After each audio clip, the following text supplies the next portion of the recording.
Sit down and listen to records. Smell the cover, read all the verses. Tell me about your favorites on Vinyl and Vision.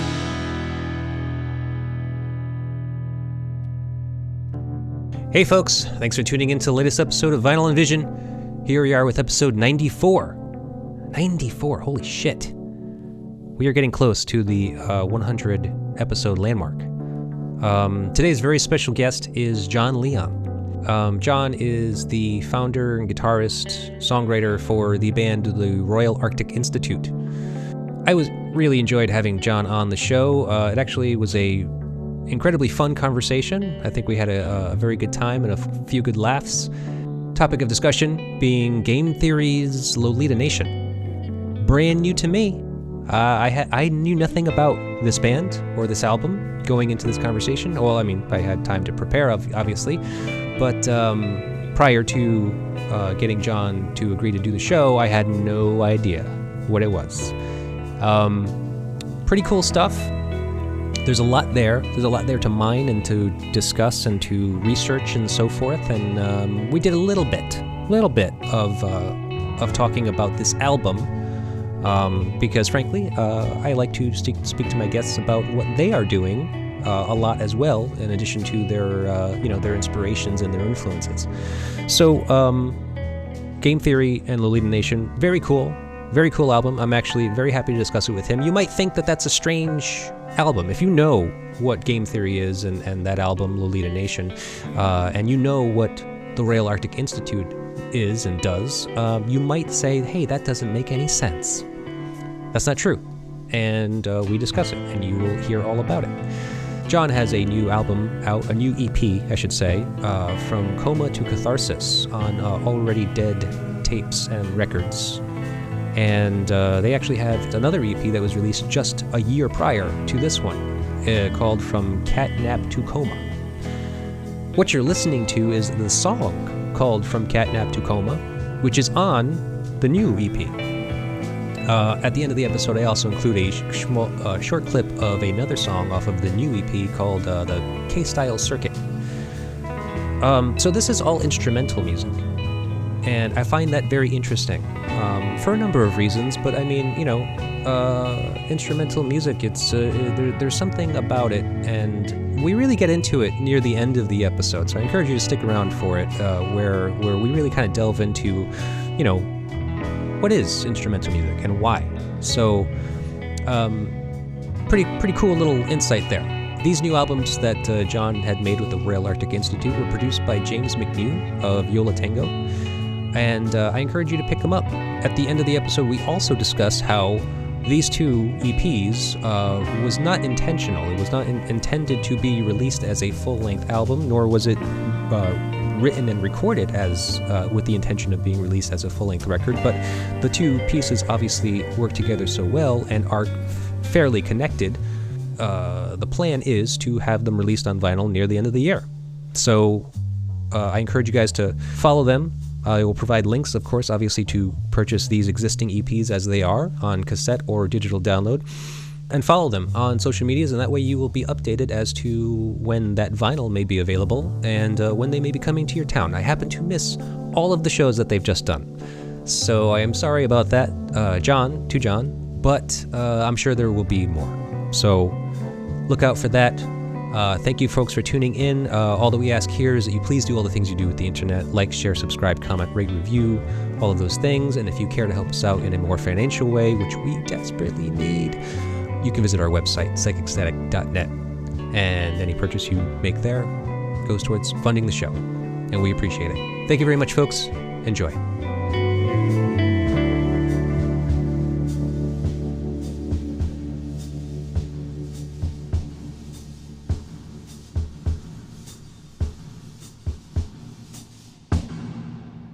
Hello. Hi, John. How are you? How are you? I'm okay. Thank you so much for your patience. I greatly appreciate it, and I do apologize. No worries. Don't worry about it. I'm happy to be here and happy to have you. Where would you like to start? Let's go right to the beginning. All right. So, where you grew up? Oh, I grew up in Mobile, Alabama, down on the Alabama Gulf Coast. Oh. Um, I lived there until I was about, I don't know, 22, I guess. So yeah. Oh, okay. So like that And was the I've majority of your life down there. Yeah, yeah. So I lived down there, and I moved away with a rock band to Chapel Hill, North Carolina. Oh, that's a good city. And then from there, I found my way out to San Francisco for a little while. And then from there, I ended up in Austin, Texas for about 15 years before moving to New York City. Oh. So, and all of It's these been moves, all of it was chasing music, chasing the dream?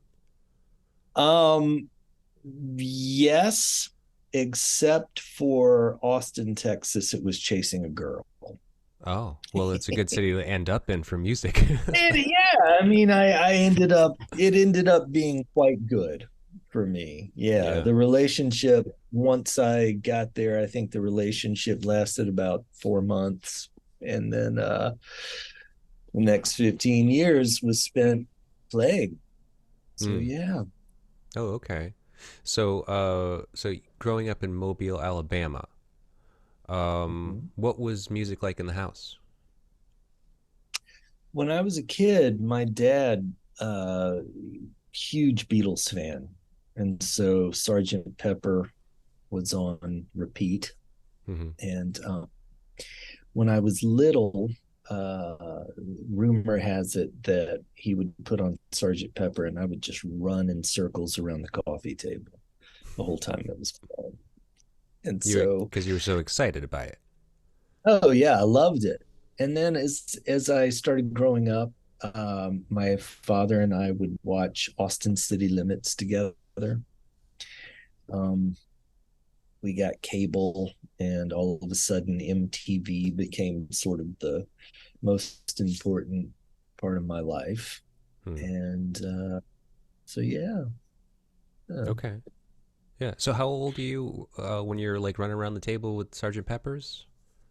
Oh God, I was like 4 or 5. Oh, okay. So little Yeah, kid, like little really. kid. Oh yeah, Okay. like Yeah. really little.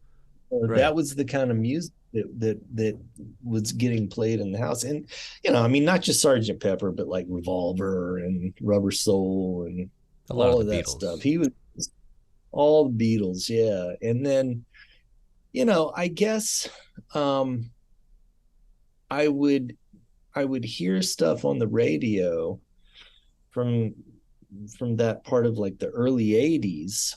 And by that time I was probably about 7 or 8. And we got MTV, and all of a sudden I was just lost to it. Hmm. And I loved that band, the Stray Cats. When I Okay. was about 8, I decided that I wanted to be Brian Setzer. And so I convinced my parents to get me a guitar and guitar lessons, and that was it. You Oh know, yeah. Okay. I So was, you've been I playing was guitar since you were 8. oh yeah, yeah, yeah. I Oh. started really young. But my Okay. father's a guitarist and a drummer, and my grandfather and my great uncles, they were all musicians during World War II. Hmm. So it, Yeah. kind of comes naturally in the family. Yeah, Oh, yeah. okay. And did any of them have any kind of level of like success or like what was their like kind of interest in playing music? Well, my grandfather and my great uncles, I mean, they worked as a jazz band during that time. I never met them. They all had passed away by the time I came along. But I think they were quite successful on the Gulf Coast, playing, you know, VFW halls and Hmm. things like that. And my dad, he played um all through high school and college. But after that, he got a straight job and played at home a lot. Hmm. I think like I can remember he when I was a little kid, he would do like weekend wedding gigs and stuff. I can still remember there was one time that my mom took me to see him play. So yeah, but I think by that point it had kind of become a hobby for him because he was raising a family and working a full-time job. Hmm. And so yeah, that was the roots of it. And then I started at 8, and by the time I was I guess I played my first show when I was 13, Wow. um, at an all ages place, and I had a punk band because by that time I had really fallen in love with punk rock and Yeah. had found my town's 10-watt college radio station. That was, Yeah. and this was like 1986, I guess, and they were playing all of the stuff that I kind of fell in love with, like the Dead Kennedys and the Damned. Hmm. But I also loved Psychedelic Furs, Echo and the Bunnymen, all Okay. of the sort of post-punk new wave stuff. Yeah, Yeah. that was the stuff that I got really excited about. So what was this band like that at 13? Oh, we were horrible. Well, what were We you were trying to do though? really, oh, we were trying to be, I think that we did a few Dead Kennedys covers. We did a Cramps cover or Okay. two. All right. I think we did No New Tale to Tell by Love and Rockets.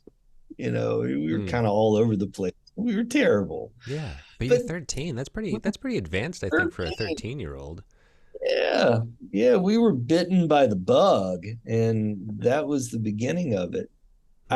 And then I went on from that. I was really fortunate in that I ended up getting to play with a lot of musicians who were a lot older than me.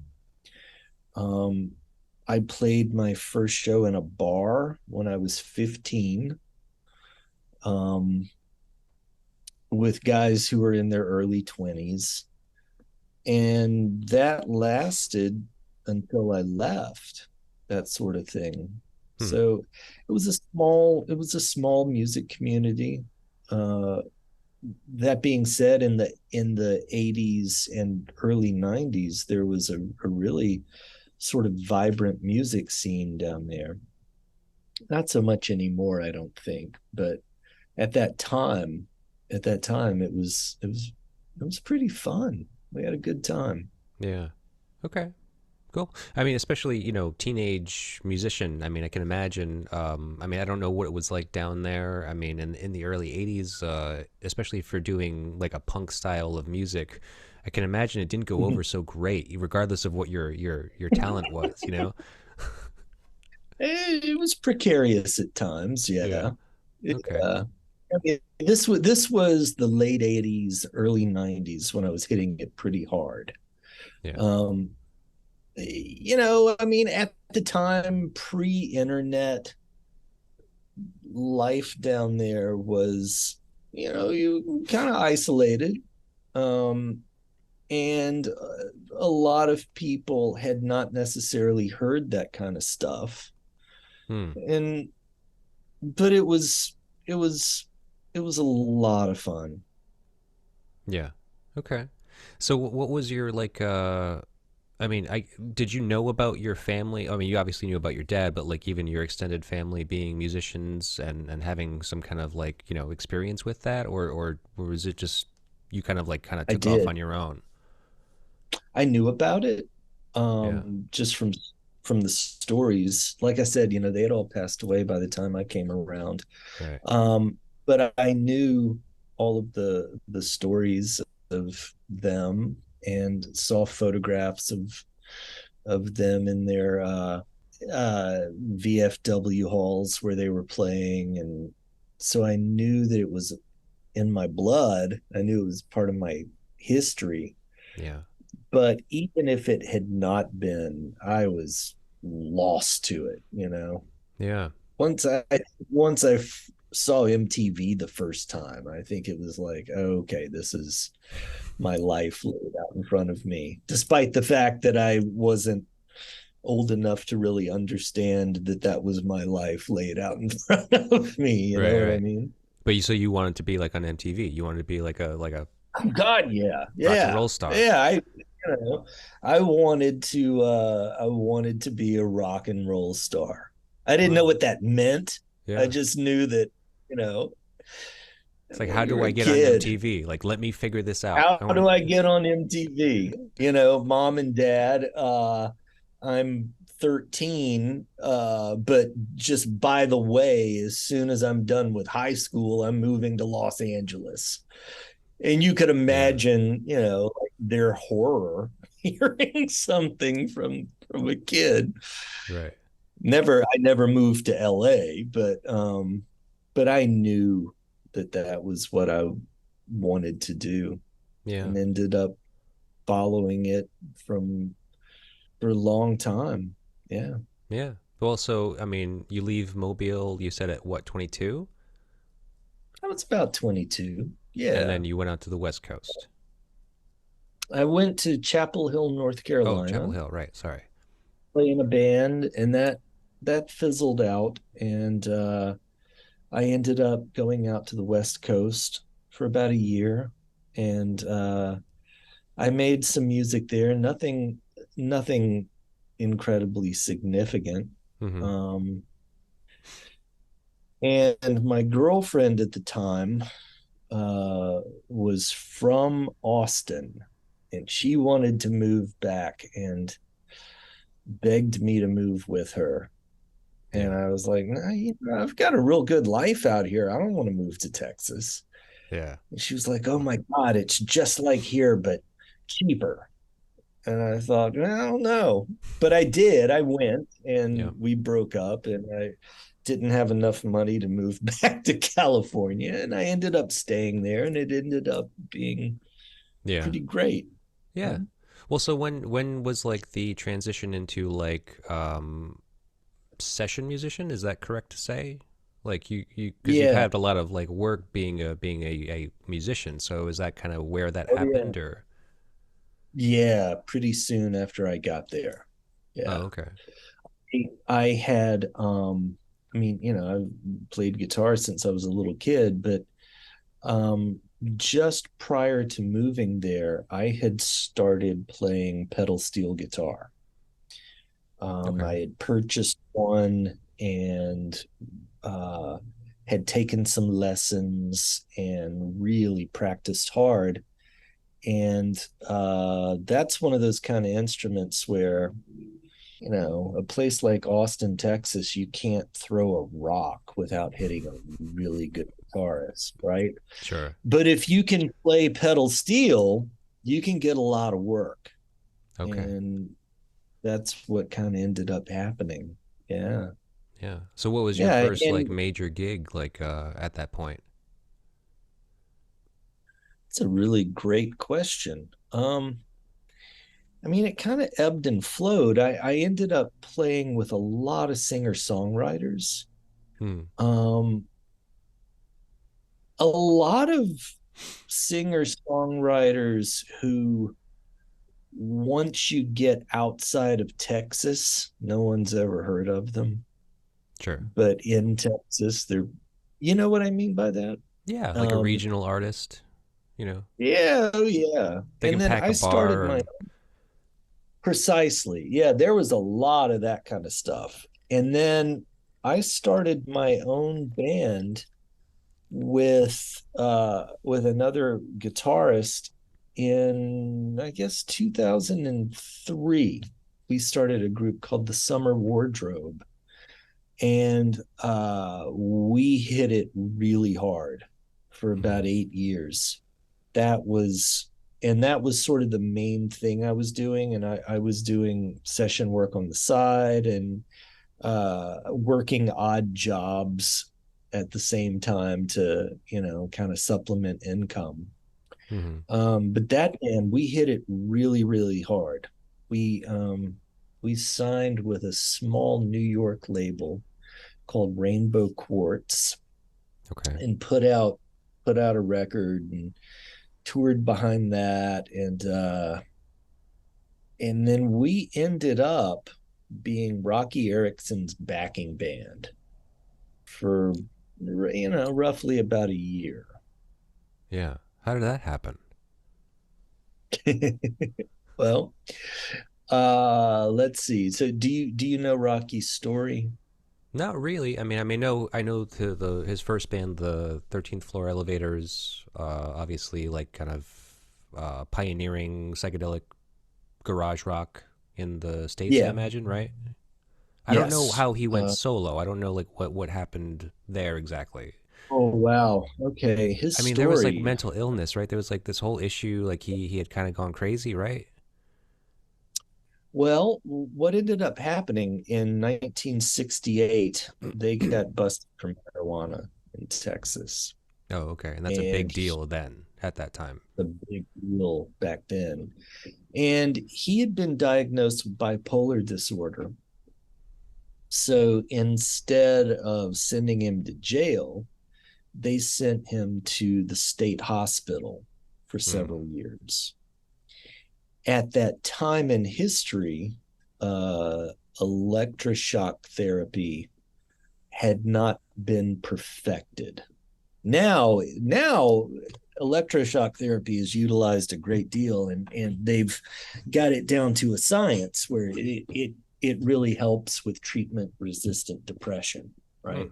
Okay. At that time, they were still kind of trying to figure it out. And they administered shock therapy to him for a long time, and he got out, and his mental illness really sort of ebbed and flowed, and he started putting out these solo records. He became a cult artist in Texas, especially, but because he had been in the 13th Floor Elevators, he was also nationally known.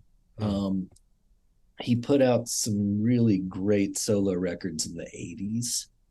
um, and then by the early 90s, he had really deteriorated. His mental illness had really gotten the best of him. He was living with his mom, um, and his quality of life was pretty bad. um, so his youngest brother at the time was playing in the Philadelphia or the Pittsburgh Symphony. I think, yeah, it was the Pittsburgh Symphony. Hmm. And he got custody of Rocky, took him to Pennsylvania, and got him stabilized on medication, right? They made a documentary about that time in his life. This really great documentary called You're Gonna Miss Me. Anyway, Yeah. got him stabilized on medication, um, and moved him back to Austin. And at that time, his brother really loved my band, and they would come see us. Hmm. And my God, I mean, that alone was really surreal. And I don't remember exactly how it happened. We ended up backing him at a show here in New York City. Um, and then that kind of started it. We like I said, we only did it for about a year, and Hmm. it was not like going out on the road. You didn't really get in a bus. Like, we would fly to, say, Los Angeles or fly to San Francisco and You do do one dates. offs. Yeah. Oh, Yeah, okay. and it was boy, it was definitely part of my education, you know. I bet. I bet you learned a lot from that. It was Especially so incredible. that was the first main big gig, like the big kind It's of the the first first like big really thing. big. Yeah. Yeah, it's biggest for me, really. I mean, I got to play with him on the Austin City Limits television show, Oh, okay. Cool. and Billy Gibbons was the guest guitarist. And Nice. my God, it was surreal. The whole time we were filming, I still remember just thinking, oh my God, I used to watch this show with my dad when I was a kid. And I would look over and be like, and oh my God, I'm playing with Billy Gibbons and he's being really nice to me. You know what Yeah. I Billy Gibbons, ZZ Top. Yeah. Yeah. And Amazing. so that was, after that experience, I could have very easily just retired and been like, I'm good. Sure. Well, It but was you're a glutton for punishment, and so glutton for you've been punishment. creating your own band since. Yeah. Yeah. Is the Royal Arctic Institute like the first bit like major, or at least like the first like full time gig that you, or of your own, that you have created since being like a session musician? Summer Wardrobe was like the first one, Yeah, you but I know. mean like because then you backed Rocky, and Right. then from Right. there you kind of like you did the 1 year with him, and so then Yeah. Summer Wardrobe continued, I guess, after that. Yeah, we continued for a couple of years after that. We put out another record on a San Antonio label, and then we kind of hit a wall, as bands tend to do. And I Mm, think we were pretty tired. We had worked it pretty hard with sort of diminishing returns. yeah. No support, no major support, no. No major support. No, I mean we were on two very small labels that were it was great, I mean we that was a great experience, but then we kind of fizzled out a little bit, Yeah. and I ended up marrying a woman from right across the river from New York City, who grew up in New Jersey, right across the river. Hmm. And I was done with Austin, and she wanted to come back to the East Coast, and so we moved up to New York, and we've been here 10 years now. Um, I was really, by the time we left, I couldn't wait to leave Texas, Oh yeah. primarily because of the heat. God, Yeah. like living in a convection oven 9 or 10 months out of the year, and I was done. Yeah, I can imagine. So moved up here, and I didn't play music for a while, because I didn't really know that many people, and I had gone to graduate school at that time, Hmm. um, and that took up most of my energy. But I really missed playing, and I was pretty depressed about that. Hmm. Um, so I got a call from a Texas songwriter that I had played with, a really wonderful, crazy talented guy named Robert LaRoche, who is still in Austin, but he called me out of the blue and was like, "Look, do you want to go on a European tour with me for 5 weeks?" And I was like, "Yeah, yeah, I think I can do that. That would be a lot of fun."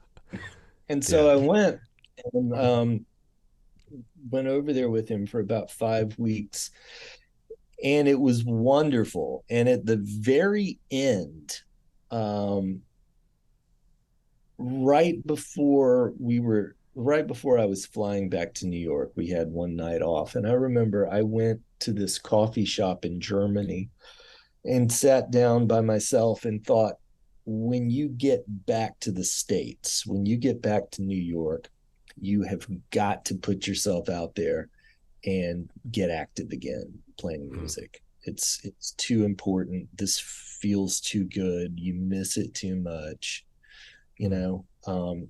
Now you have another career that affords you the luxury of not having to care if anyone likes the music that you're making, right? Sure. Because you're not dependent upon it financially. So, it having a career outside of music really allowed that freedom. So I got back to New York and met some people and started the Royal Arctic Institute. Oh, okay. So what And year was that we've exactly? been, that was 2016. And we've been going strong ever since. Right, right. Yeah, you have the newest EP out from Yes. Coma to Catharsis, right? Yes. Not to be confused Yeah. with From Catnip to a Coma. Catnap. From Catnap, I'm catnap sorry. to Oh my God, did I say that everybody too? calls it catnip to coma. It's so okay. Everybody, Yeah. I mean, it's a pretty easy mistake to make. Okay, From Yeah. So Catnap we to made Coma. we made from catnap to coma.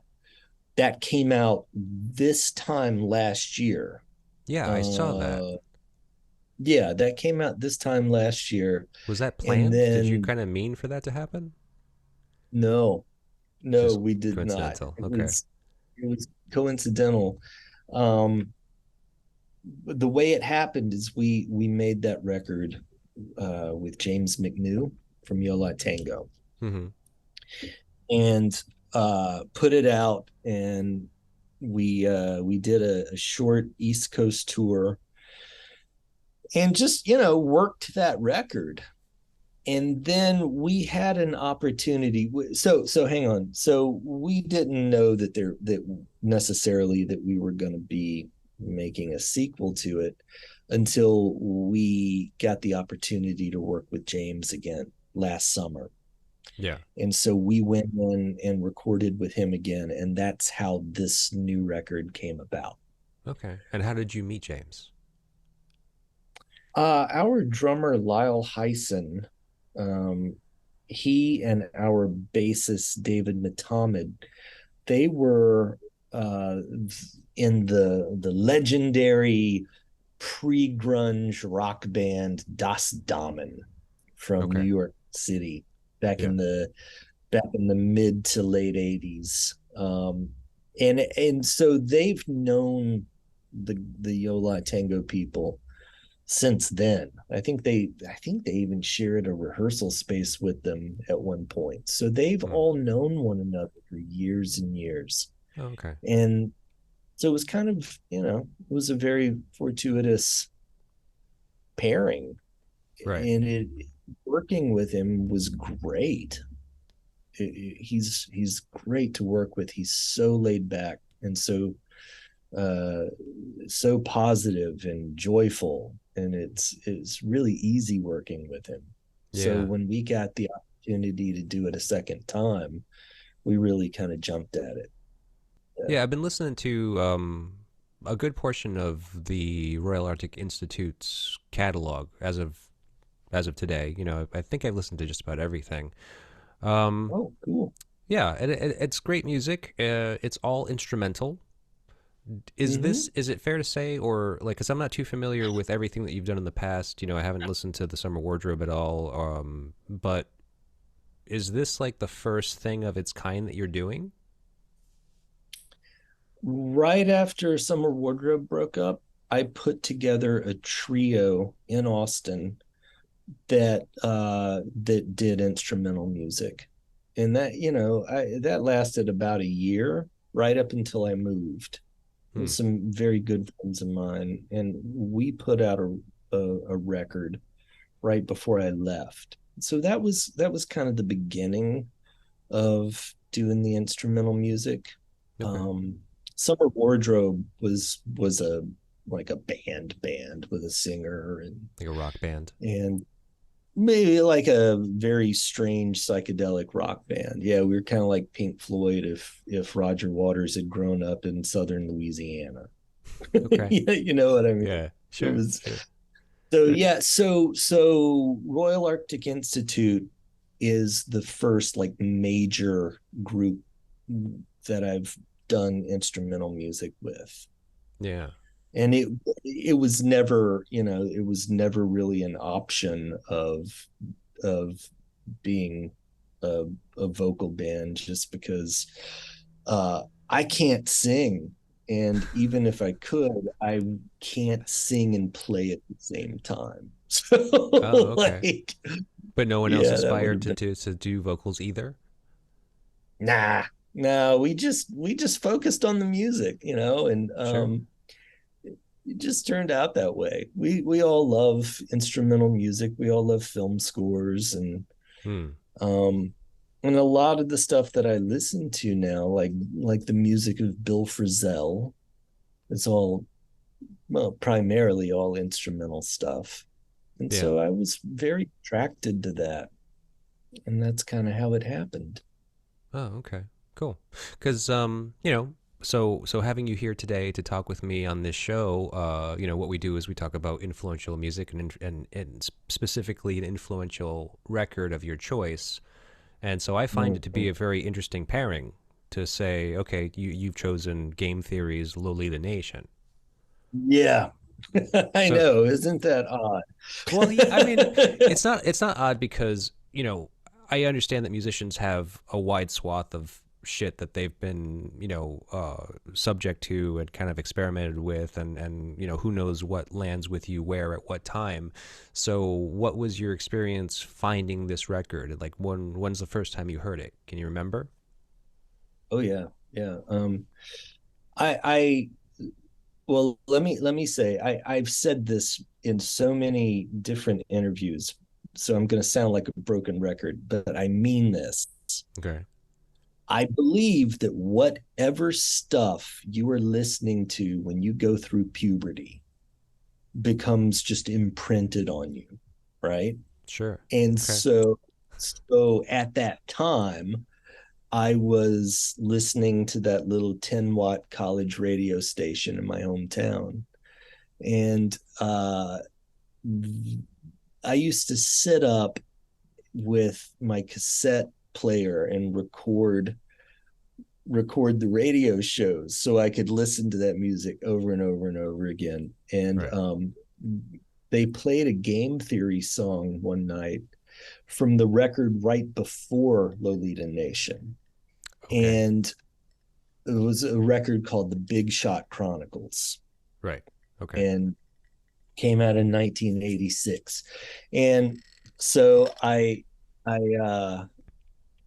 got that record and just loved it. And that was back, you know, I don't, God, I don't remember at that time how we found out about new records coming out. I guess it being announced on college radio. I don't really remember, Hmm. but I Yeah. remember going and seeing Lolita Nation at the record store and not having seen it before, right? I didn't Yeah. realize at that time, well, this is brand new. It just came out, and bought it.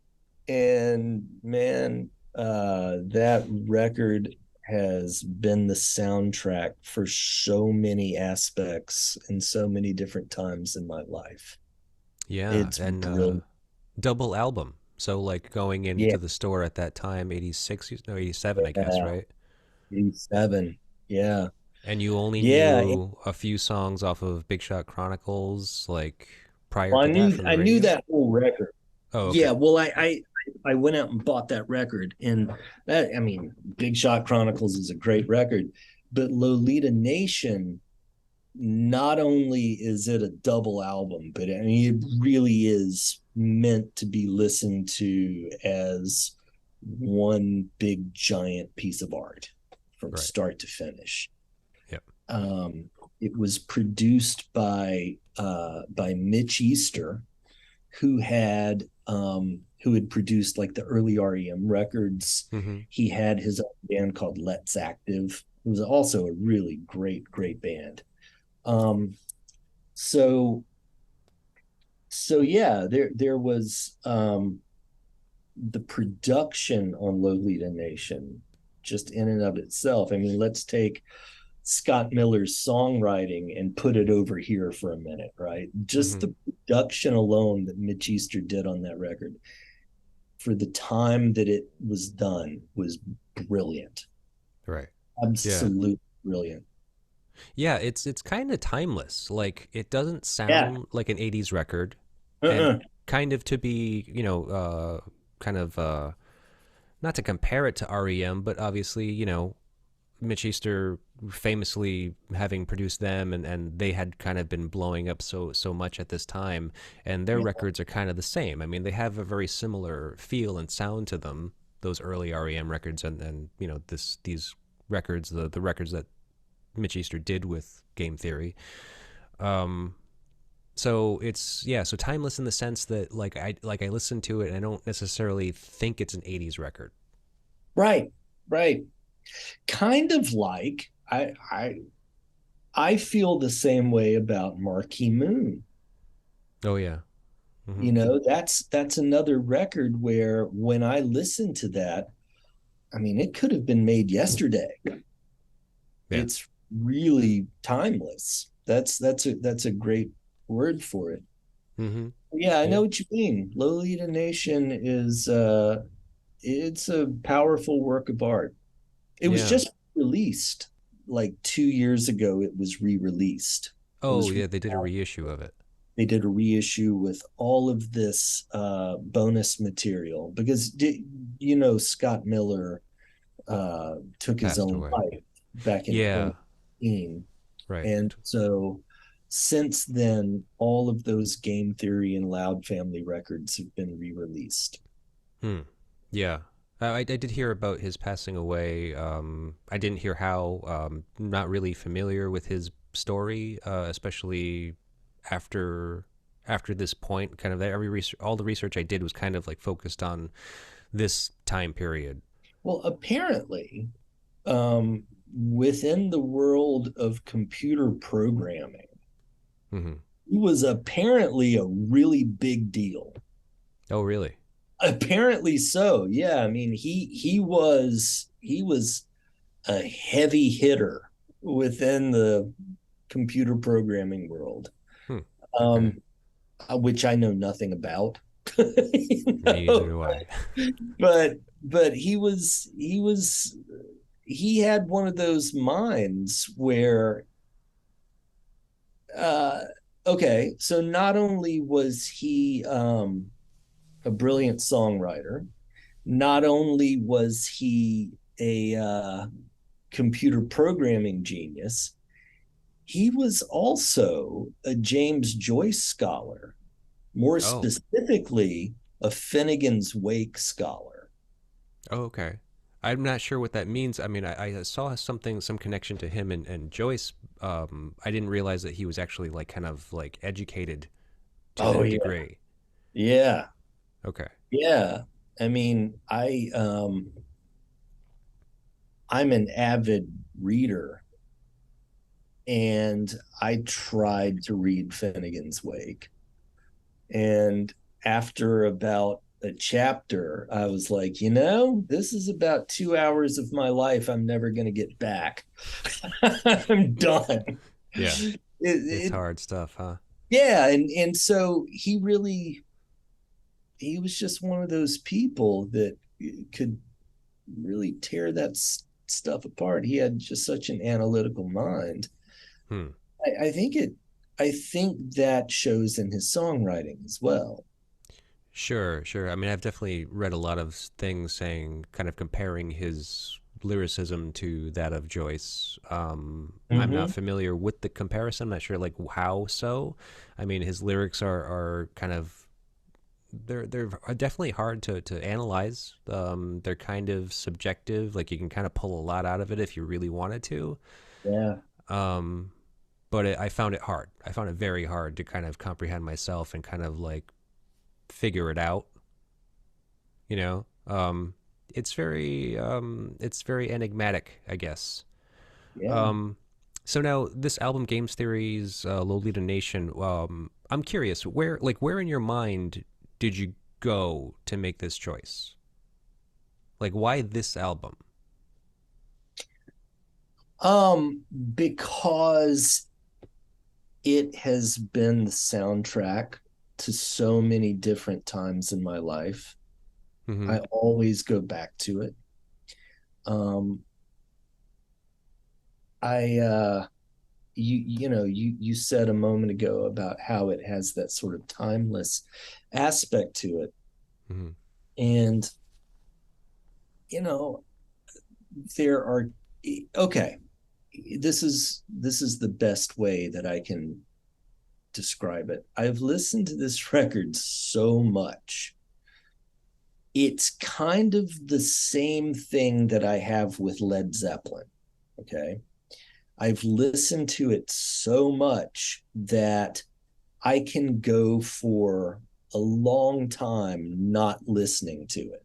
I can Mm-hmm. go for a really long time not listening to Led Zeppelin. Sure.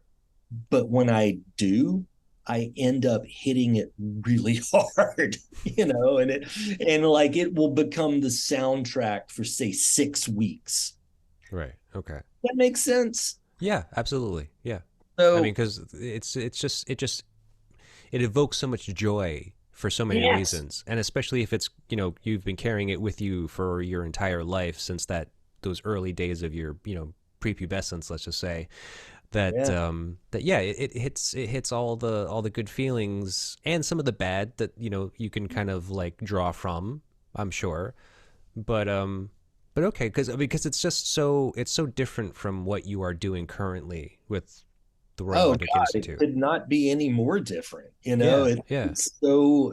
I know that if people really listen to the Royal Arctic Institute and then hear that this is one of the biggest musical inspirations of my life, it's going to be really hard to connect the dots on that one. I know. Yeah. I think it would, but I mean, but it is intriguing, just for that reason. I mean, like doing this show, it's not often that I will speak to somebody that chooses a record that seems so far off from where they are currently.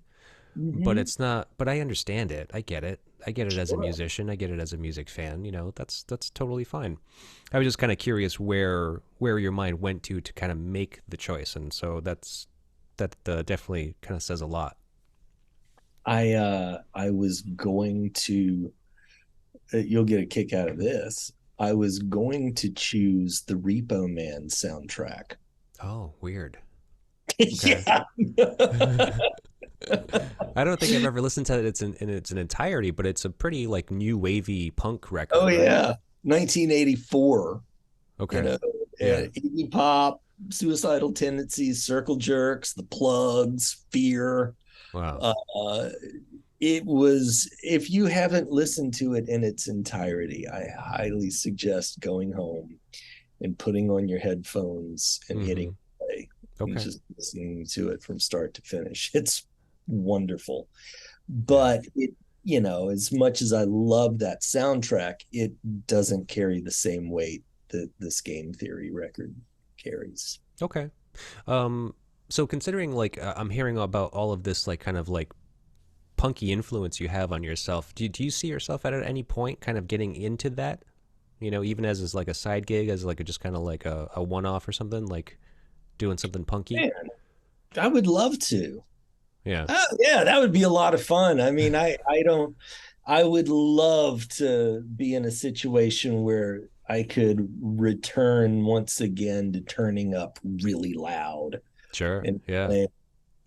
I don't I don't know if that's going to happen.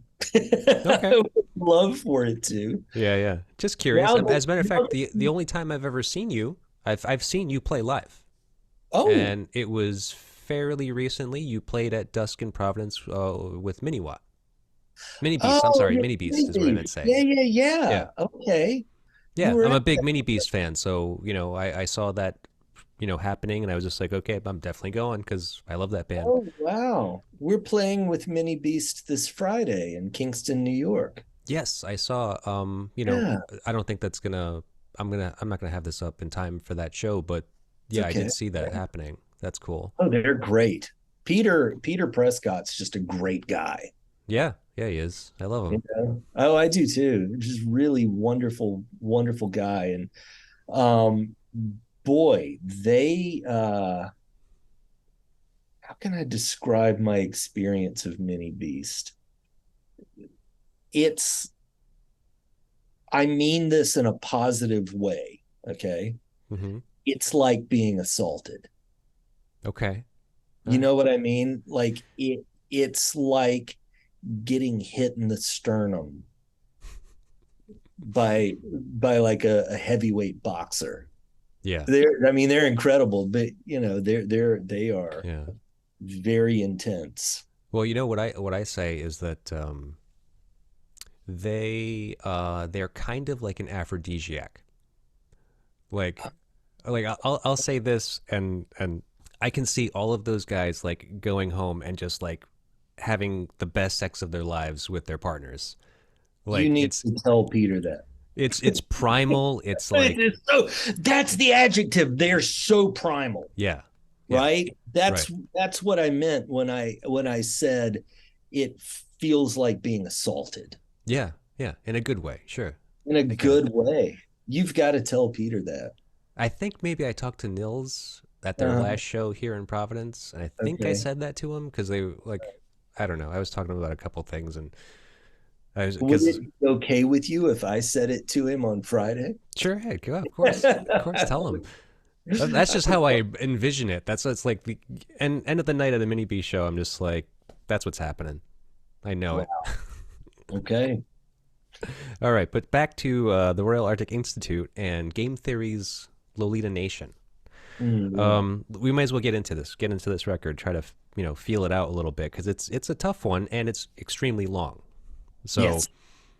just to let you know, I'm only going to go over a couple of the songs. Like Okay. I can't obviously touch on everything on here because it's No, I just mean it's too much. yes, it really is. So let's see. Let's just start off right at the beginning. You got the opening track, Kenneth. What's the frequency? Hmm. All right. So I'm not. I mean, the song itself. Okay, so it's a good introduction to the record because it's a 43-second long track, and that's what I realized. Like, I was listening to this digitally. I never had a physical copy of this, but there are so many just the tiny little tracks. There's a bunch of this like noise essentially that they kind of like Yeah. piece together with the music, and if you're not paying attention to the track changes, you might not even know where that's happening. Yes. That is precisely correct. Yeah. Yeah, but Especially when you get kind of to the middle of the record and there's this whole soundscape that they just kind of put in there that's all of these pieces spliced together of people talking and mm-hmm. weird noises, and there's one part where it's just a vacuum cleaner that you hear in the background. Yeah, For its time it was pretty great. yeah. I think that's the third side of the record, right? I think so. Yeah. Okay. Yeah, Yeah, but yeah, I've heard a lot about the third side. yeah. Mhm. So, so Kenneth, what's the frequency? I'm not very learned in REM history, but I can imagine that there's like this possible connection between what REM went on to do with their song "What's the Frequency, Kenneth," and this song, or at least there's the Mitch Easter connection. There's a lot of like these things, right? Um, so what do you know about that possible connection of REM Um, and this song and this band? uh, well, what's the frequency, Kenneth? I think, uh, boy, I am not going to be able to do this justice, but apparently in the 80s, there was a news anchor named Kenneth something, and he was assaulted by a man who was mentally ill. And right before being assaulted, the guy yelled out, "Kenneth, what's the frequency?" Huh. I Okay. think that's the story I've heard. I think I just got that right. Don't quote me on that, but it was something like that. It Well, was that's this your experience. thing. That's what you remember from it. Yeah, there was this Okay. thing that happened in the 80s where some, mentally ill man yelled that out and then assaulted a news anchor. Hmm. Okay. Weird. So I don't, I, you know, I don't know if REM was playing off of the Game Theory song. I Yeah. know that they've all heard it, I you mean, know. I figured they had to have. I mean, like I can Oh, definitely hear some like what could have been. I mean, I guess I guess they're kind of like happening at the same time. The you know, like Game Theory's kind of career, especially up to this point of this record, REM is currently active and making, you know, music. I don't know what they were making at the time. No, not Document. I don't know. document. Was it? Document came Okay. out in 1987. So they were a big band at this point. Oh yeah, And yeah. but they're one of those bands that are known for kind of like being very vocal about their inspirations or their influences or what they're hearing and listening to. And I've never heard them mention this band. I've never heard of this band before until you know, requested it for Really? this show today. Oh wow. Yeah. I know God, there was some interview or some list or some poll that Peter Buck was participated in where he cited Game Theory as one of the greatest bands of the 80s. Hmm. Yeah, I'm not surprised at all. Yeah. Yeah, I definitely hear a lot of connections between what they were doing, what I know Mm. of them. I'm not a huge REM fan, but what I know of what they did, and obviously what I've been listening to from this band, and I've been meaning to get into the other things, but I was just like, I got to focus on this record for now because this is challenging enough. But all right, so let's move on to the next song. Not because you can. Yeah. Boy, the opening of that, the drums, that drum Mm-hmm. line, Gil Ray was their drummer. He passed away a few years ago from cancer. No. He was just a monster drummer. That song just starts off so powerfully. The thing that here's, I think one of the things that I love so much about Scott Miller's songwriting, we talked earlier about how he had this very analytical mind and his lyrics could be very enigmatic and a little difficult, but he managed in his songwriting to nestle all of that within these really great pop songs. Right. Yeah. You know, I mean, he was a huge Beatles fan, so pretty much all the songs follow the structure of verse, chorus, bridge, chorus out, typically, Mm-hmm. right? Sure. And that's one of the things that I love so much about this record is that it's really pretentious in concept, but in execution, it's really not pretentious at all. You Mm-hmm. know what I mean by that? Well, kind of, yeah. I mean, like I don't know Scott very well. I don't know a lot of his work very well, but I can tell that he was a of a scholarly mind, I guess. Yeah. Very intelligent, and it kind of comes through in this music. Like it's hard to understand. It's I mean, if you just kind of like just take it at its face value of like a pop band. They're a pop band. I can just listen to the music and just kind of enjoy Mhm. it for what it is. But if you kind of really want to become one of those people that kind of analyzes and kind of like dissects this thing, it's you could get it lost very easily. Yeah. Yeah, yeah. But all of, like you just said, with it being a pop band, most of the songs have just really great hooks. Mm-hmm. They really Yeah. get, you know? Yeah. You know, so it's funny, like, so listening, I put this on for the first time, not knowing anything about it. Mm-hmm. Not a single thing. Didn't know who Scott Miller was. Didn't know anything about the band's history. God, what And an adventure. it's been That was weird. It's fun, yeah. it's been weird and it's been hard because it's been hard to find anything of significance to this record and its history. But Mhm. so just listening to it, I was kind of overwhelmed by the uncanny similarity between Scott and one of my favorites, Ted Leo. Oh God, yeah. Like Yeah, not knowing anything. I mean, like if I didn't know if I was just listening to this without being told what it was, I would probably say like that could possibly be a Pharmacist's record. Well, you know, Ted Leo's a huge Scott Miller fan. I don't know that for a fact, but I Oh, mean I'm not surprised by it. okay. Well, so here's something. A few years ago, Scott Miller's wife, well, I guess widow now, Mm-hmm. had all of these demos that he had done at home and all of these song lyrics that he had left behind. So she got some of his, you know, some of these musicians who just loved him. She got them together and they did this whole project where they, um, the, let's see, the demos that he left behind, they recorded music around it, right? Mm-hmm. Okay. And then all of the lyrics that were left behind, different artists would write music for the lyrics and record them. So Ted Leo was on it. Mm-hmm. Um, what's his name? Will Sheff from Okerville River Yep. was on it. Okay. Makes Peter, sense. Peter Buck played guitar on a lot of it. The guys from the Posies produced it, and I think Mitch Easter played on it. So it's called Let's see, Super Fragile. Oh, that was his last record.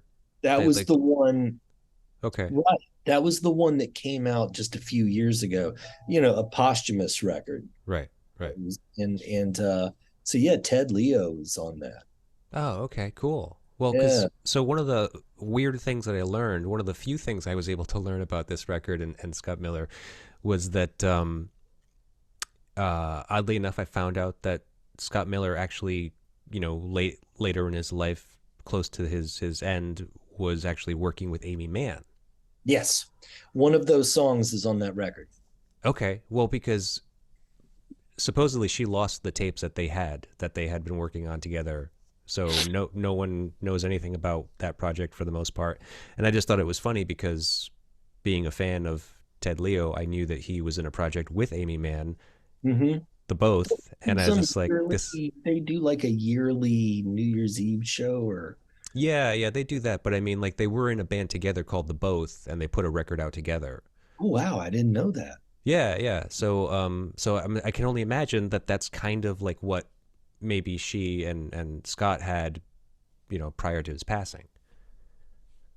I I knew that they had recorded some songs together. I did not know that she lost the material, but From one of them exists and ended up on that posthumous Game Theory record.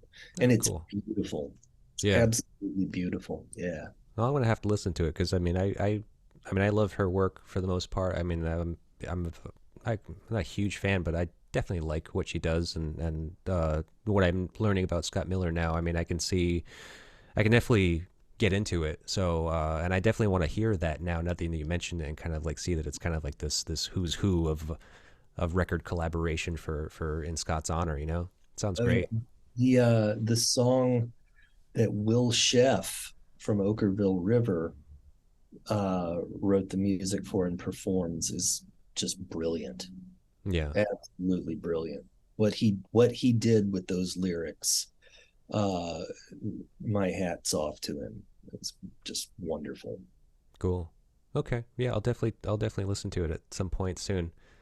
I'll put it in the queue. All right, well, let's keep on moving. Let's see. One of the next tracks, I'm going to skip a few because there's a few really short ones. Go Ahead, You're Dying To. Oh God, isn't that beautiful? Yeah, it's really weird because it's a short number that's just bass and vocals, right? Guitar and vocals, yeah. Doug Gillard of Guided by Voices did a cover of that a few years ago. And Okay. nails it. Oh, it's so good. That's one of my favorite tunes on the record. Yeah. Very short, 37 seconds long. Yeah. Yeah. And then that goes like right into Dripping with Looks. Yep. Yep. All right, so Dripping with Looks. This is a longer song. It's kind of more of a kind of a traditional, I mean, not necessarily traditional, but I mean, it's definitely one of the poppier songs on the record. I'm pretty sure what I have to say about this would be analytically wrong. Okay. But by the title, Dripping with Looks, it sounds to me like it's describing someone that just has like this next level of coolness to them. Oh, wow. You know, Cool. just dripping with looks. This person's just so fucking cool, you know? They're on fleek, as the kids would say. They're what? I think the kids now say that if you're super cool, then you are on fleek. I don't know what it. Yeah, that's young people. Yeah. Go. Okay, I'll ask my kids. I'll see if they know anything about it. I haven't heard that yet. Yeah, I only heard it recently, and I thought that's kind of delightful. I don't really know what it means, but I'm gonna go with it and start using it. Yeah, the kids speak in codes these days. It seems I don't get it. Incredible. So even more than looks, sometimes it's even a gravitational pull that like that of some major stars, right? You know, it's just like more so than what they look like. It's just they just got this energy, just kind of pull you in. Yep. And so now I know that we've been talking a little bit about your history playing with other people, and specifically like Rocky Erickson. We already kind of touched on this a little bit, but like, what's that experience been like for you to have this large presence up front as like the center of attention, and you being the backing artist? Oh, it's awesome because none of the attention's on me. Yeah. You know? Yeah, it's great. You get to sit back and watch all of the attention and energy focused on this one person. And it takes a lot of pressure off of you. You know what I mean? Yeah. Somebody in the background. And God, okay. So I remember playing in Los Angeles with Rocky Erickson, and it was like his first show there since 1984. And we played at the El Rey Theater, and I don't know if you've ever been there, but I have not. The stage has these big, beautiful velvet curtains that are in front of it, you know, like, so you walk in and you just see these big, beautiful velvet curtains. And when it was time to play, we went out on stage behind these curtains and we struck up the first chords to the first tune. And as those red curtains parted, people went fucking nuts, you know. Yeah. And it was all focused on him. Right. And I just got to sit back and enjoy it. It was great. Nobody was looking at me. Right. But I mean, so that's the thing, is it's like, I mean, you are an artist, you are a musician and a performer. Every performer's got a little bit of ego in you. So I mean, like, that was cool with you to just not have the attention and not, play for these larger audiences and not really get anything out of it for yourself personally. Absolutely. Okay. Because of who it was I was getting to play with. Sure. That makes sense. It was such an honor to get to play with him that, subsuming your ego for the greater good of backing someone like that, it was pretty easy, you know? Okay. All right. Yeah. Don't get me wrong. I was nervous every time I played, but not if it had been the Royal Arctic Institute, I would have probably had a panic attack. Right. Well, I'm exaggerating, but that was a huge group of people, and with them being as enthusiastic for him as they were, Like if I were in his shoes, I would probably crumble in a minute, you Yeah, know. yeah. Well, because I was curious about that because, from what I understand and what I've seen of the Royal Arctic Institute, um, there doesn't seem to be a front person for them, Nope, for that there's group. not. We're Yeah, we're we're very much a collective, you know. right. Kind of like there's not a front person for Tortoise, right? Hmm. You know the big instrumental group Tortoise. I know them. I'm not too familiar with their catalog, but yeah. They're a big they're a big collective of musicians that come together, and there's not one main person. You Right. know, they kind of go in rounds, and So we're was that by design for the RAI, I'll call them? um I guess I don't know that it was something that we ever thought about. We're very much it's just such a collaborative group. Hmm. Everybody brings pieces of music in. We all like, let's say I write a piece of music at home. I will I will demo it out in my home studio. I'll email it to the guys. We show up at rehearsal and we take it and completely deconstruct it, right? Hmm. And we all write parts and we play with the arrangement. And oftentimes, by the time we have a final piece, it doesn't sound much like the original piece of music. Okay. Yeah. Because it's and that's really fun. Um, I love that process. And if there was one of us fronting the group, it just that probably wouldn't be the case. Yeah. Probably wouldn't be as enjoyable either, considering. And speaking for myself, I've never ever really had any ambition to front a group. That Hmm. was really my thing. Okay. Yeah. Like as you said, you're not a singer, so No, no, God, no, no. That is something that you do not want to hear. sure. Hey, I'm in the same boat. I don't do it either. All right. Well, speaking of something related to that, the next song, exactly what we don't want to hear. Yeah, isn't that cool? Yeah, I mean, I really like the song, and I've been dying to get to this one because it's kind of interesting. I feel like, is it me or does this sound like a jaded take on trying to buy new music? Huh? No, I had never thought of it like that. I just think of that track as being pretty different from most of the other songs on the record. Say a little Musically? more. Well, just kind of. I don't know. Yeah. Say a little more about what you mean.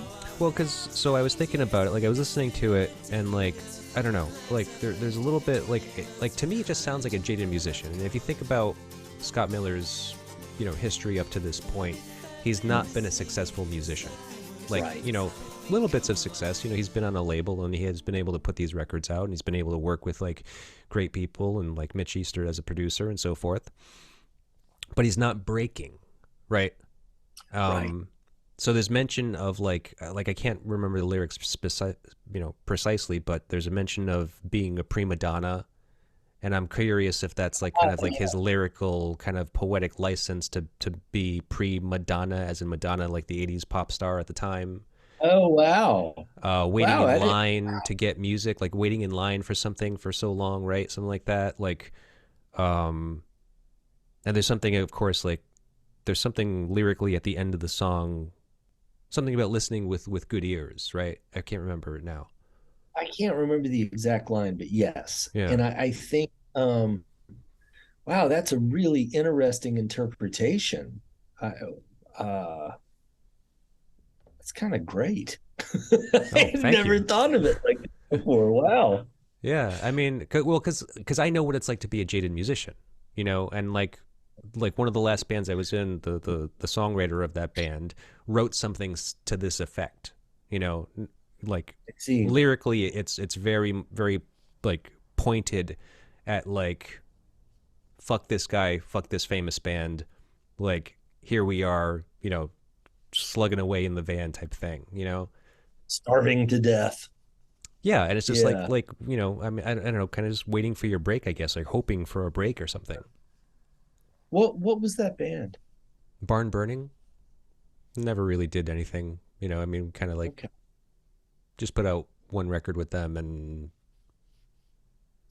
like I said, a lot of songs about what the fuck, why can't we get a break? Why you and not me?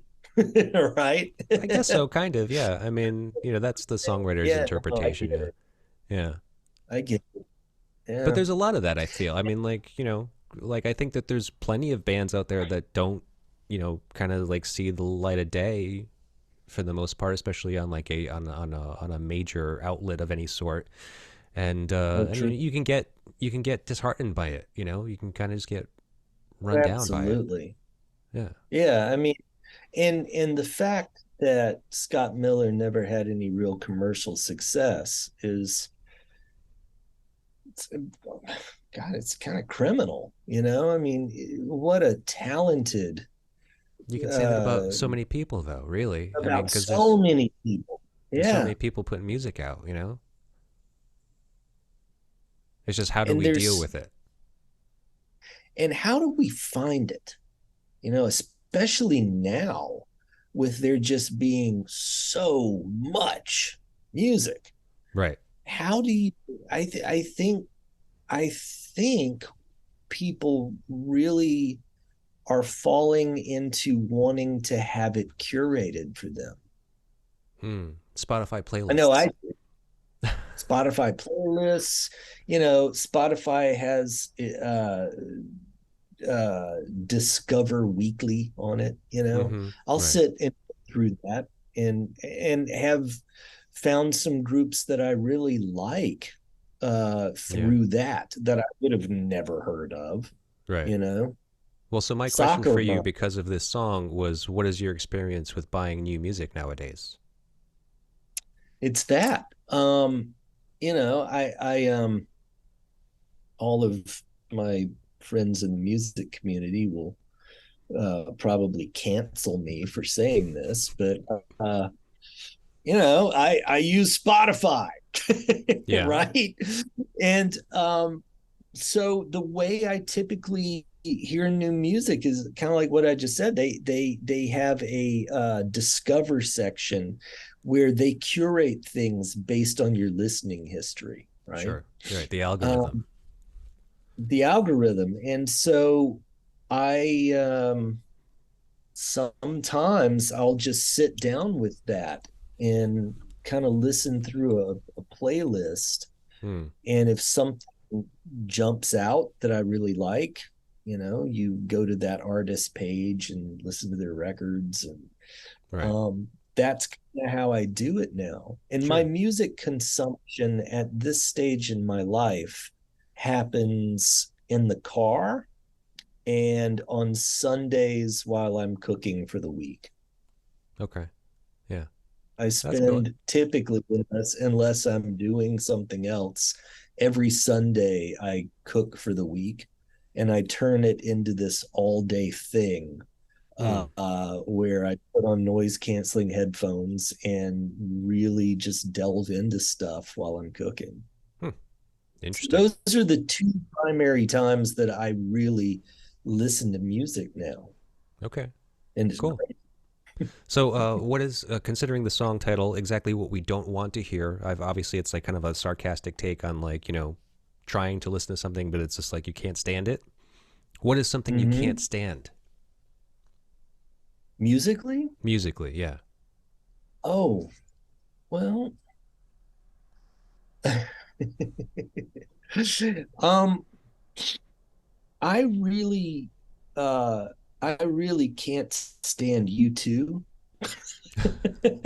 Interesting. You should say that. um, um, but no, okay. So as a guitarist, um, all rock and roll, of course, is based on the blues.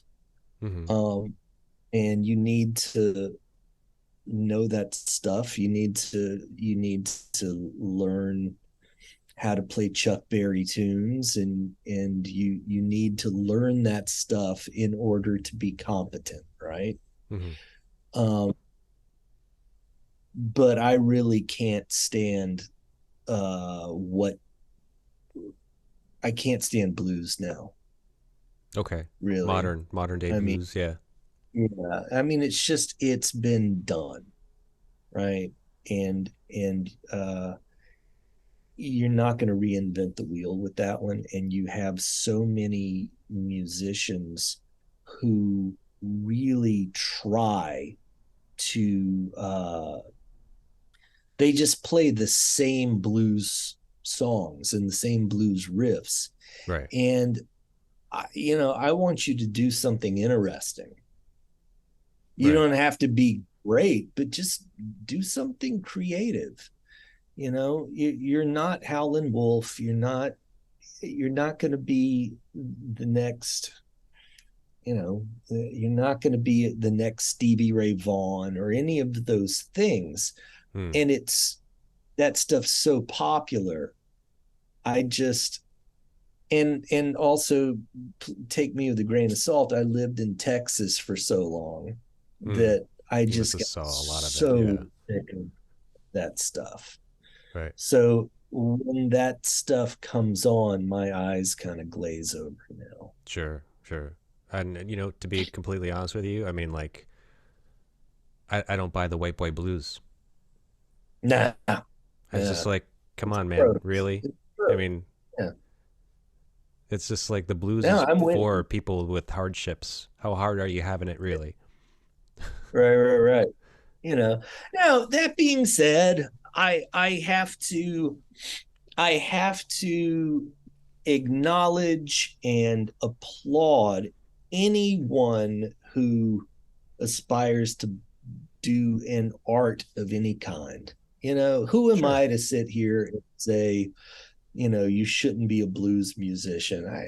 Who nobody has any fucking idea who I am. You know what I mean? Sure. I Sure. and who am I to tell you that you shouldn't try to be Lightning Hopkins or whatever.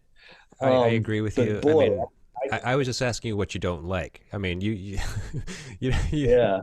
we're not Well, shitting I on always people that play blues. We just don't get it. right. Right. But I mean, I've been known to shit on people who play blues. Sure. Well, why not? I will admit to it. I can be surly sometimes and go, try to consume music and go try to enjoy live music. And somebody will start playing blues guitar. And I'm just like, oh, God, I need to Mm, go home. yeah. It's a little dull for me. I do admit. I agree with you. All right, let's move on. As a matter of fact, you know what? I think I only have like two more for you because there's a good amount that I had to skip. That's okay. That's So, okay. This is Yeah, before we even get to these two more, this has been so much fun. oh well, thank you. I'm I glad that don't you're think having a that good time. I've never been able to really talk about this record with anybody in the depth that you and I are going with it. This is Yeah. great. Well, who knows it? Yeah, no, That was kind of the thing. Like nobody. you proposed this record to me. I was just like, what the fuck is this? I don't know what this band is. Yeah, I've never heard of this before. So, and I mean, it's yeah, interesting how it's kind of like had this like staying power and this kind of ability to kind of like hit a lot of kind of big people, a lot of like influential people. Let's even call it that. yeah. This has been able to make a mark, but it's just one of those things. It's just obscure. It's just obscure enough. Just obscure enough. That's a Yeah. great way to put it. Yeah. So I mean, it's been very interesting. Oddly enough, too. So I listened to music through Apple Music for the most part, and Okay. this is one of the only records I've ever seen where every single song on the first side of the record, like basically the first 8 tracks, all had Mhm. stars next to them, which essentially means that's a popular song. Oh wow, Yeah, like the wow. whole first So side is who is starred. this? Right? That's what who is who is a fan of this record. I want to meet them and I want to be friends. I want to Hmm. hang out and listen to this record with them and play Chinese checkers or Well, whatever, you I know. guess the thing is you have to sign into the whole online forum that is like the Loud family and game theory.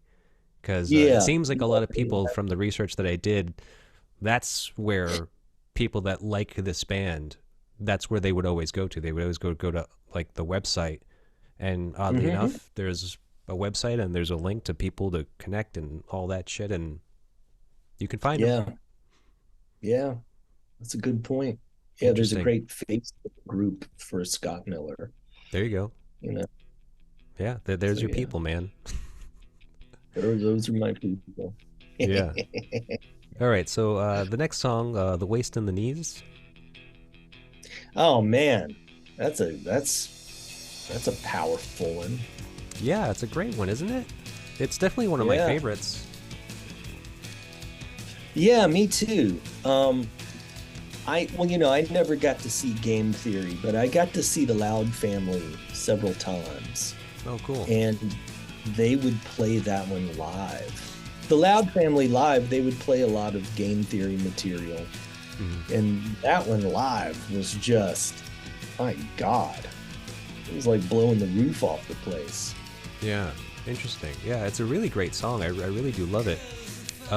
Particular attention to be paid, towards the end of the song, where it seems that Scott kind of twists the knife or pokes fun at record labels and their contracts.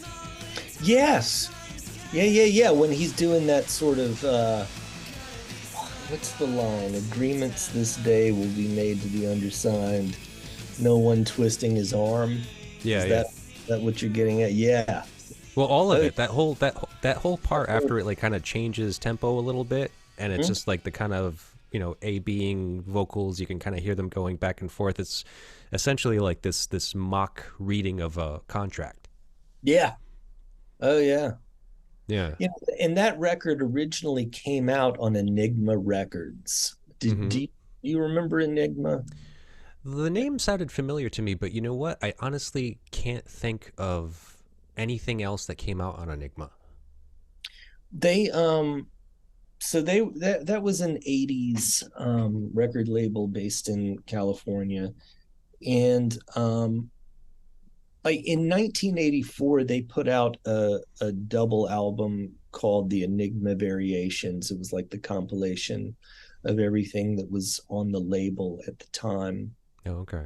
Then they put out Enigma Variations Part 2.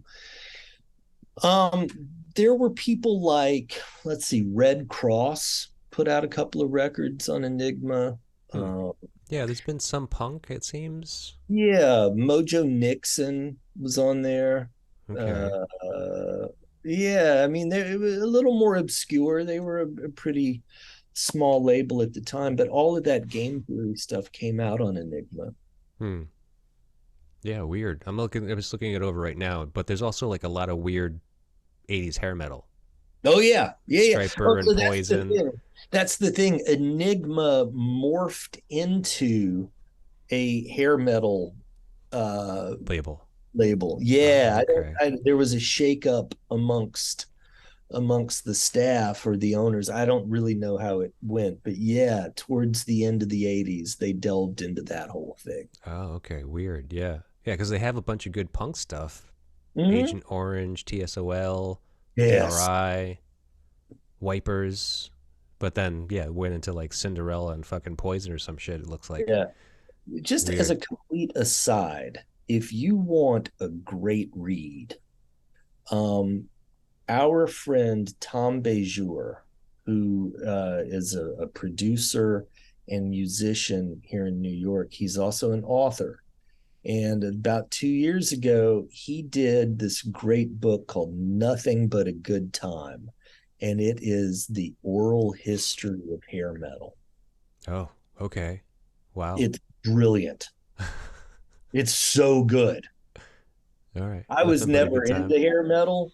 It does nothing for me, but it's a great read because he really does an amazing job of capturing what it was really about.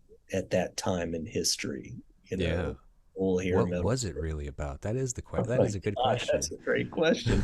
I mean, it was just unbridled testosterone and um, how shall we say, uh, decadence of the era.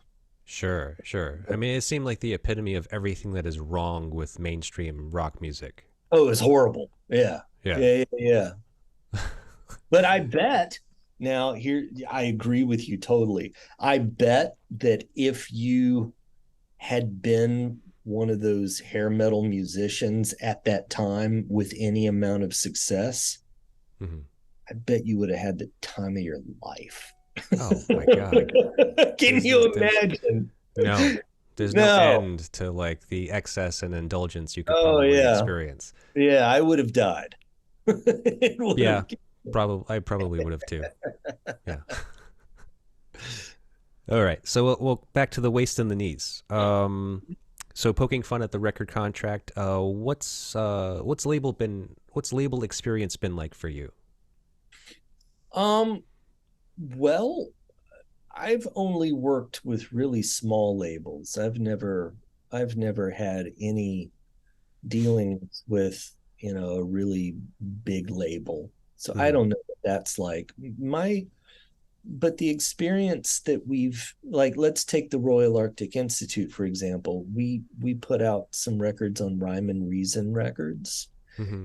and now we are working with Already Dead Cassettes, who is really awesome. Um, they put out physical cassettes and records, but everything has a download code. You Hmm. know, Sure. the That's to whole be thing. expected this day and Yeah, age. Yeah. absolutely. And the whole thing with us putting out cassettes is it's cheap, and you get to hold something in your hand and have artwork. Right. Um, Right. but yeah, both of working with both of those labels has been really positive, because the people doing it, if you're going to run a small label, you have to just love it. Hmm.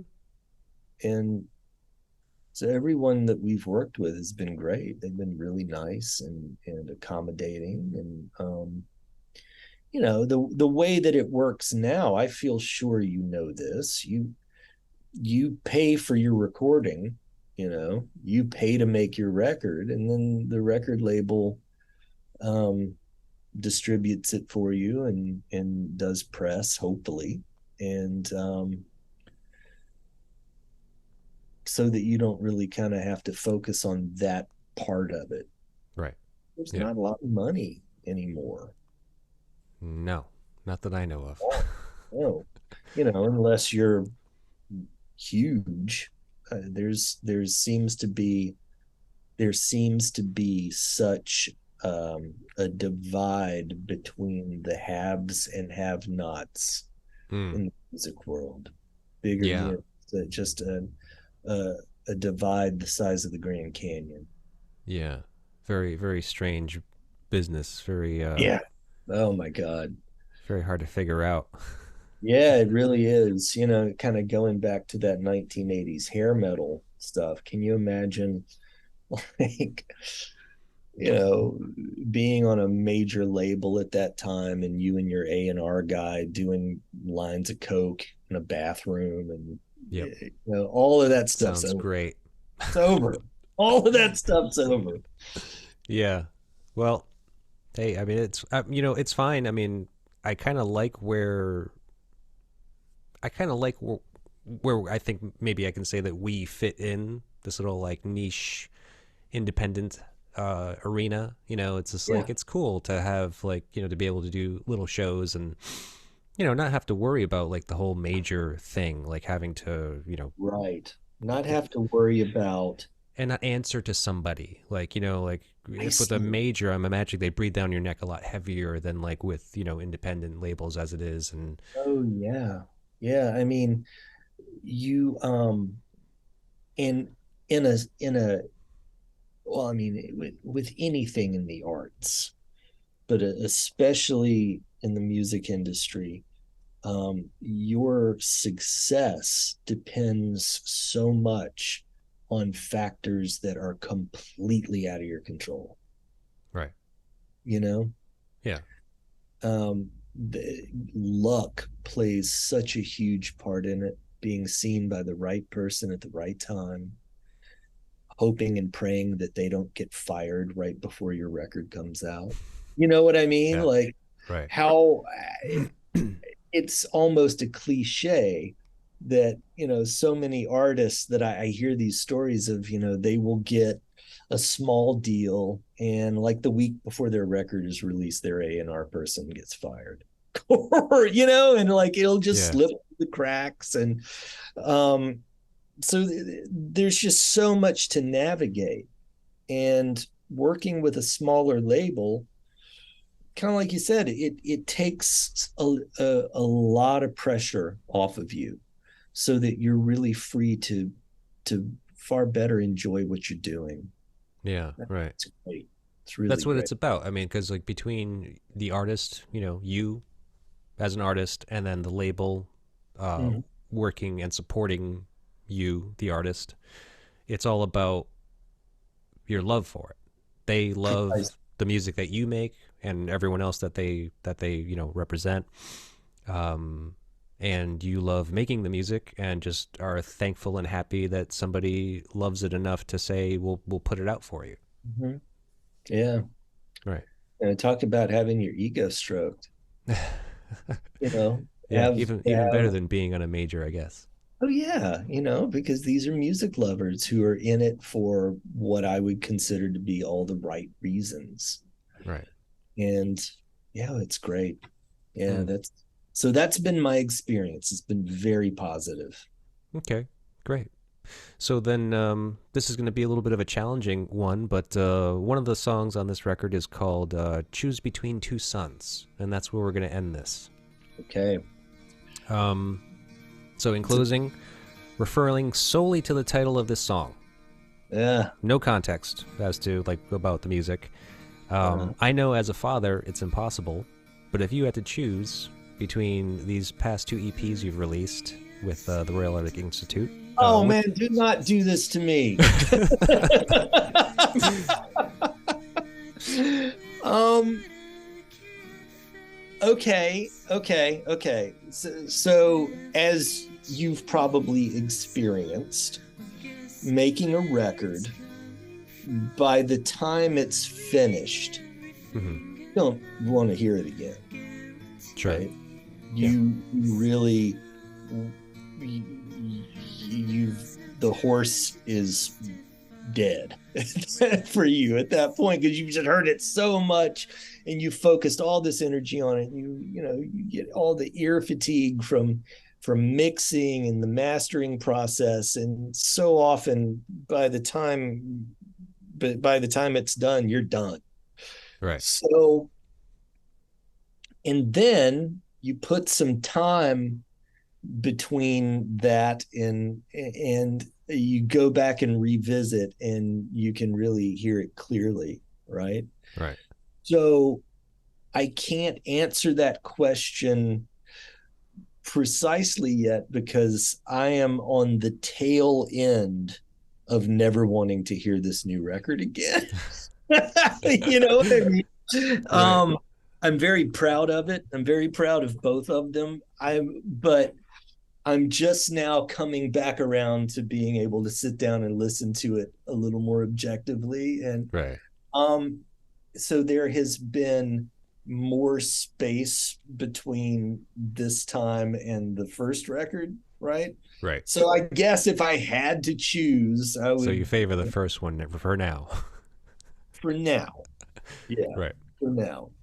Okay. Well, because I mean, I know that you are considering, or at least aspiring to put out both of them simultaneously as one vinyl record, I think, or you wanted them both out on separate vinyl. No. It's going to be all on one, and that's Right. happening later this year. Oh, okay, great. Yeah.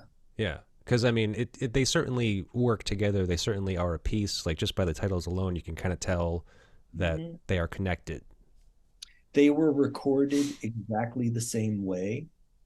in the same recording space by James. So there's that continuity. The Hmm. way those records were recorded, we basically um, sat in a circle, and all of it's pretty much live. They're very minimal overdubs, very minimal.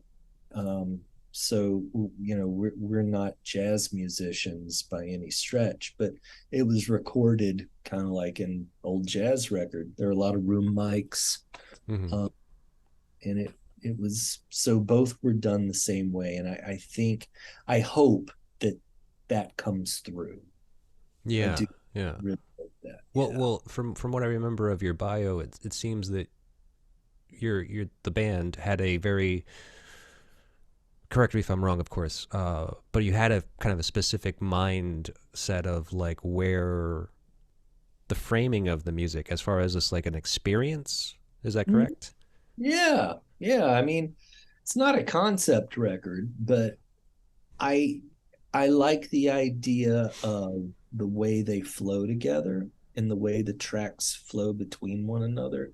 I would like for these to be listened to by someone from start to finish. And meaning both EPs, like from Catnap to Yeah. Coma to Catharsis. Yeah. So you can, in other words, go on Spotify and just put them together in a playlist Right. Right. and just listen to it when you're cooking on Sunday Yeah. or whatever.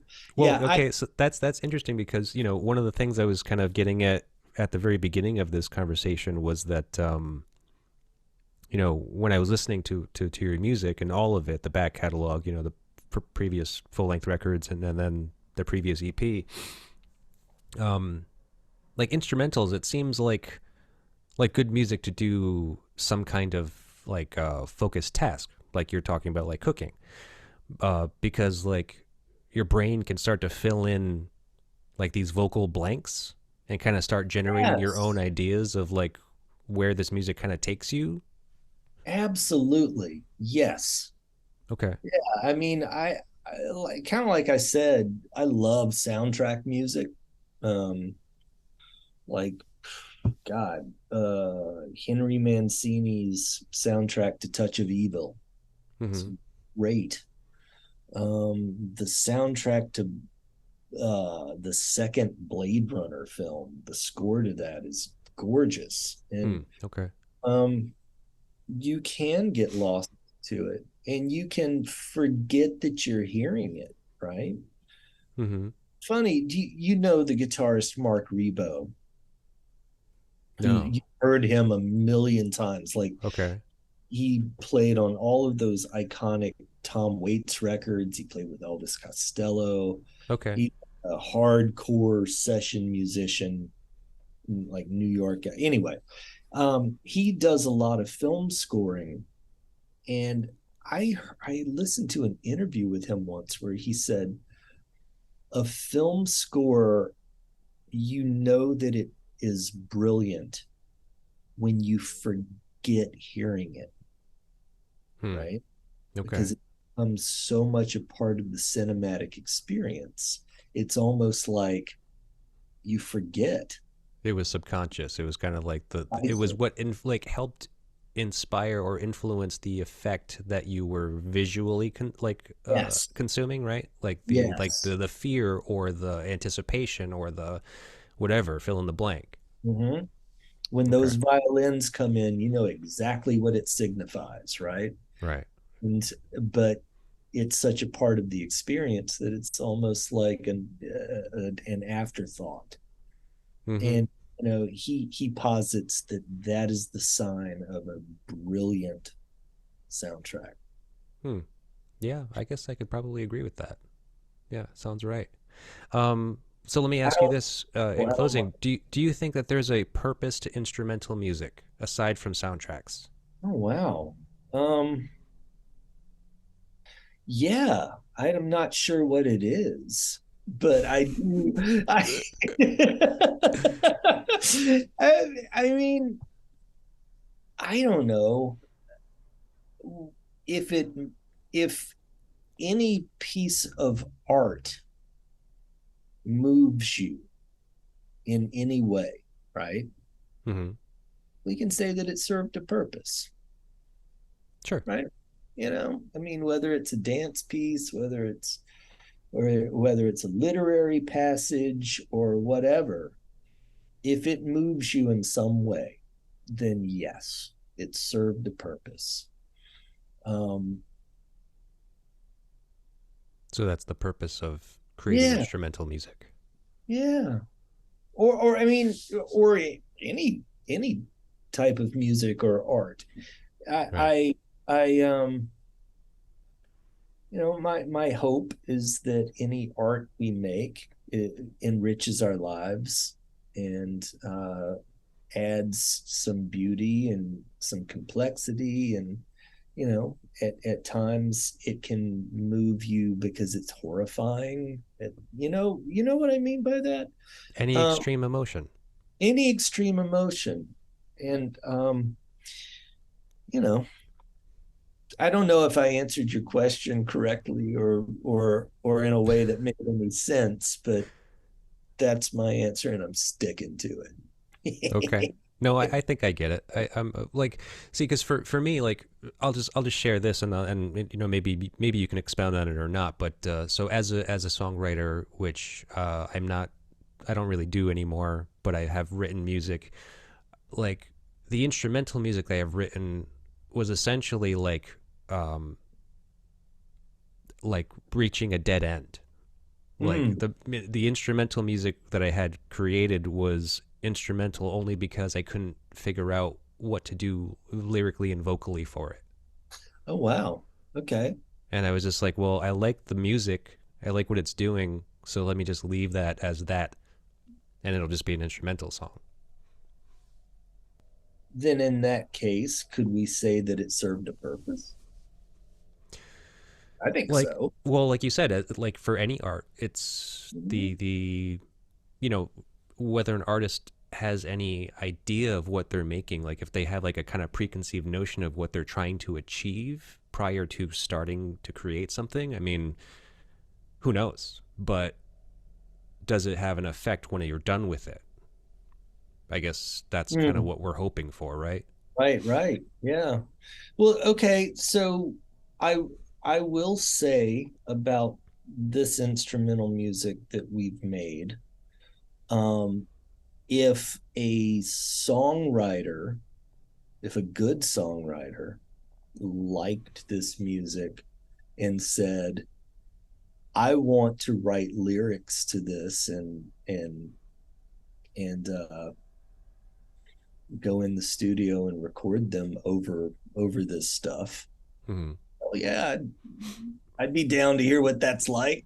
Absolutely. Okay, Do it. interesting. You know what I mean? So it's not like it's not sacred to you. It's not like it has to be instrumental as No, far no, as no, no. being making art. No, yeah, it's not sacred in that way. I mean, speaking for myself, Sure. um oh no. No. I mean, like, okay, so Richard Butler of the Psychedelic Furs Hmm. is one of my favorite. He has one of my favorite voices in modern music. I kind of feel like they were the real soundtrack to the '80s. If I were to meet Richard Butler and give him a Royal Arctic Institute record, my one of my dearest wishes is that he would take a liking to it, say, "Ooh, I can do something with this." Hmm. Yeah. Yeah, that would, That'd be a great honor. yeah, it would. Oh yeah. I And don't know and what. and just take it. Just take whatever he gives you. Like, okay, yep, that sounds great. Yep, we're good. Let's put it out. You know. Oh Yeah. yeah, yeah. Okay. I get that. That's cool. All right. Well, I thank you for humoring me and my Oh my my weird god, questions. this has been so much fun. I've so thoroughly enjoyed doing this with you tonight. Thank you for having me. Absolutely. Anytime. I'm sorry that we didn't like kind of tackle too much about this record specifically because it was just so hard and there was like very little information out there about it. Yeah, and then plus the record's fucking it's an hour long plus. Oh yeah. There's so much to tackle in it. So yeah. I bet.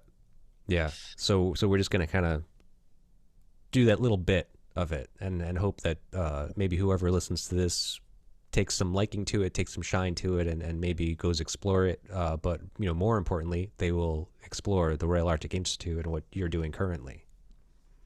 I hope so. Yeah. And I'm not sure when this is coming out, but our record release show is tomorrow night in New York City. I'm not going to have that kind of turnaround, but okay. That's okay. But the beauty of music today is that it's available to stream everywhere. So we'll direct people to that, and then obviously if you're putting it out on vinyl, closer to the end of the year, hopefully people will find it then and purchase a physical copy. Let's hope so. Okay. Sounds great. I thank you so much. Thank you. All right, man. Yeah. Good luck to you with the Beast in Kingston. Yeah, man. I'm so looking forward to it. Oh, I'm sure it's going to be a blast, and hopefully we can see you back here again sometime soon. I would love that. All right. Next time I'll say hi, John. All right. Take care. All right. You too.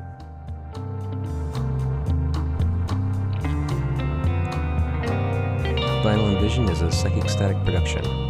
Theme song written and performed by Jeff Robbins of 123 Astronaut.